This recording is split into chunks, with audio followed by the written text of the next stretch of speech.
Hey guys, in this video I will show you how to add text-to-speech to Canva videos. Alright, let's begin. First, open your Canva project. Now, to add a text-to-speech voice, you need a tool that generates speech from text. There are different options, but if you want a free one, I recommend voicemaker.in. Go to voicemaker.in, type your text, and select a voice. There are many free options available. Next, click Convert to Speech and listen to the preview. If you don't like the voice, you can change it to another and convert again. Once satisfied, download the MP3 file to your computer. Now, go back to Canva.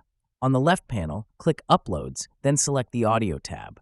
Click Upload Files and choose the MP3 file you just downloaded. Once uploaded, click on the file to add it to your video. Finally, adjust the position of the audio in the timeline.